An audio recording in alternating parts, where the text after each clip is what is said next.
कुछ नतीजे जो आने वाले हैं उनके एनालिसिस करते हैं, अनुमान के बारे में बात करते हैं। तो दिग्गज सरकारी बैंक एसबीआई कल अपने तीसरी तिमाही के नतीजे जारी करेगी और अनुमान क्या कहता है, गौरव जवलकर हमारे सहयोगी तमाम डिटेल्स लेकर हमारे साथ मौजूद हैं।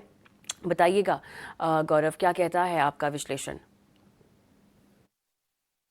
जी हाँ, अगर हम एसबीआई की बात करें तो कहीं पे काफ़ी अच्छी नतीजों की एक्सपेक्टेशन है स्ट्रीट के। तो सबसे पहले नंबर समझ लेते हैं। अगर हम बात करें एडवांसेस की तो वहाँ पे 14% की ग्रोथ जो कि इंडस्ट्री से ज़्यादा हो सकती है वो एक्सपेक्टेड है एसबीआई से। डिपॉजिट्स की अगर बात करें तो वहाँ पे 11% की ग्रोथ देखने को मिल सकती है ईयर ऑन ईयर बेसिस पे। बट सीडी रेशियो जो है एसबीआई का वो कम है और इसके चलते हुए कहीं पर भी एडवांसेस पे ये डिपॉजिट्स का ग्रोथ जो है वो कंस्टेंट नहीं बनेगा। इसी के साथ साथ अगर हम बात करें नेट इंटरेस्ट इनकम की तो वहाँ पे 7% की ग्रोथ जो है वो स्ट्रीट का एक्सपेक्टेशन है इस क्वार्टर में हमें देखने को मिल सकती है, क्योंकि यहाँ पे कहीं पे ग्लोबल जो रेट है इंटरेस्ट रेट उस पर थोड़ा प्रेशर है। और इसी के चलते अगर हम नेट इंटरेस्ट मार्जिन्स की भी बात करें तो वहाँ पे एक सीक्वेंशियली 2 बेसिस पॉइंट का डिक्लाइन जो है देखने को मिल सकता है। बट इसी के साथ साथ अगर हम बात करें कॉस्ट टू इनकम रेशियो की तो वहाँ पे भी डिक्लाइन देखने को मिल सकता है। और इसी के चलते हुए कहीं पे ऑपरेटिंग प्रॉफिट में 29% की ग्रोथ जो है इस क्वार्टर में हमें देखने को मिल सकती है। अगर हम बात करें एसेट क्वालिटी की तो वहाँ पे भी कुछ ज़्यादा कंसर्न्स उनको नहीं देखने को मिल रहा है। इनफैक्ट जो क्रेडिट कॉस्ट है वहाँ पे 0.5% पे ही स्टेबलाइज हो सकता है। और इसी के चलते अगर हम प्रॉफिटेबिलिटी की बात करें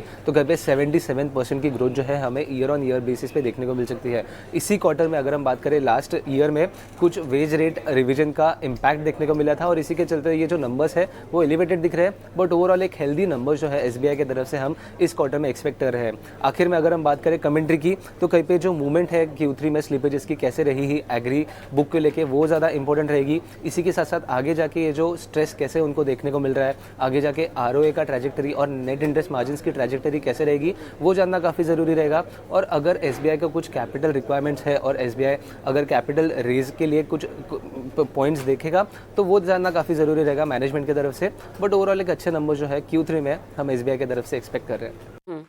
चलिए एक बार मानस से भी हम बातचीत कर लेते हैं। धन्यवाद आपका गौरव।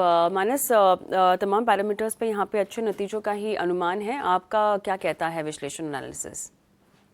देखिए, मेरा भी समझना है कि स्टेट बैंक ऑफ इंडिया में यहाँ से शायद बहुत ज्यादा गिरावट देखने को ना मिले, क्योंकि 720 रुपए के आसपास स्टॉक ने बेस बनाया है। एक हायर लो बना है अभी करीब 5-6 दिन पहले की बात है। अब केवल इंतजार है 200 डे मूविंग एवरेज ब्रेक करने का। अगर 200 डे मूविंग एवरेज जो कि 790 है उसके ऊपर स्टॉक निकलेगा तो खरीदारी करनी चाहिए 750 के स्टॉप लॉस से 840 रुपए के टारगेट के लिए।